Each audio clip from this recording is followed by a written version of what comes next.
So let's get a little bit more specific now into different mechanisms, different actual strategies of doing this. And there are three main ones we're going to talk about.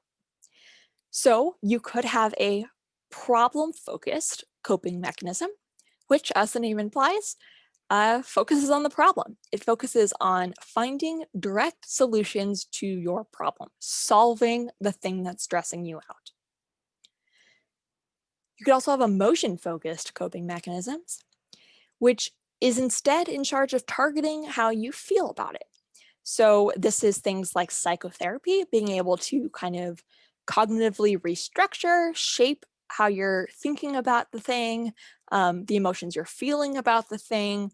So being able to change your emotions dealing with the stressor.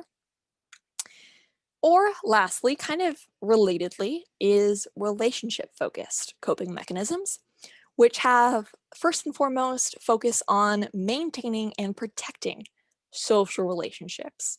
So as a whole, their strategies are done in order to make sure that your friendships, relationships, etc., stay intact.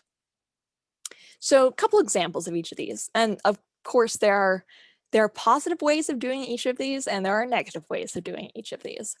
So for instance, in a problem-focused coping mechanism, this could be things like making a plan for how to get out of a certain situation, physically exploring what options you have. Let's say you're in a bad job or a bad relationship, taking some steps to find out what other things are available.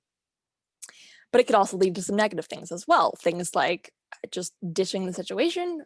One solution could just be to avoid or get rid of that thing, which doesn't necessarily fix the problem, but it's technically a solution to the problem.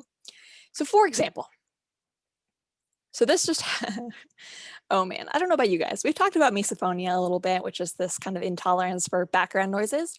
Typing is another thing that I at least am a huge, I am annoyed by typing a lot. I really relate to this meme. You type louder than a hailstorm over a tin roof.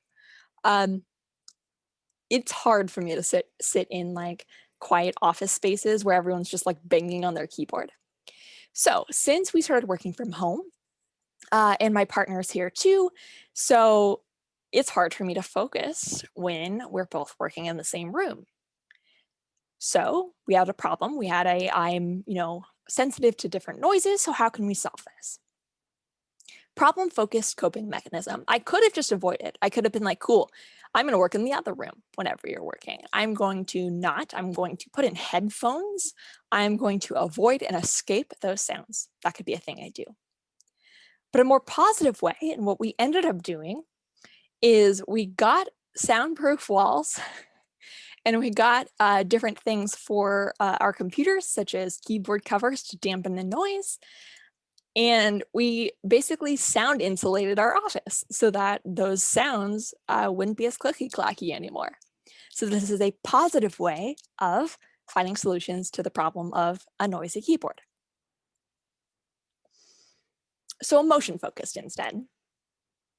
As we kind of hinted at earlier, positive ways of doing this would be things like meeting with a therapist to talk out those problems. Negative ways of doing this, though, are to emotionally eat or drink to kind of drown out those emotions. So for instance, let's say you have a pretty nasty breakup with your partner. A positive way would be to sit down, see a therapist, talk out, what happened and how you can move forward. And a negative way would be, to eat your feelings in ice cream. So both emotion-focused coping mechanisms, one a little bit healthier than the other.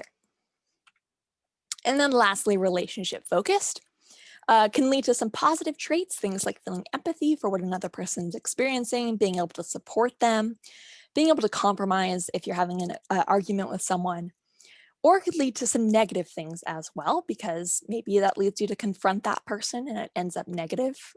It could lead you to ignore or withdraw from someone.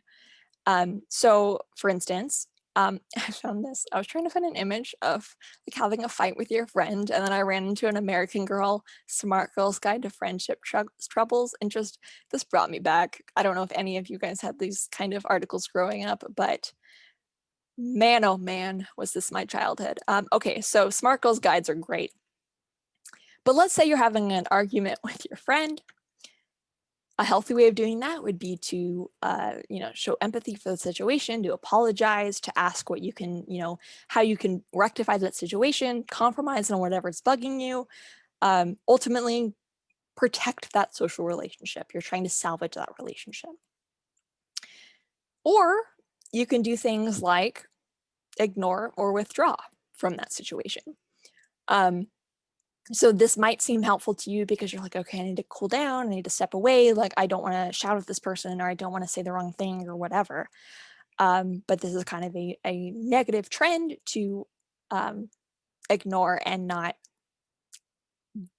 deal with it, basically. So these are your 3 different ways that you might cope with something. And maybe kind of think about if you see yourself in any of these, or if there are any strategies that you either use or would like to use moving forward.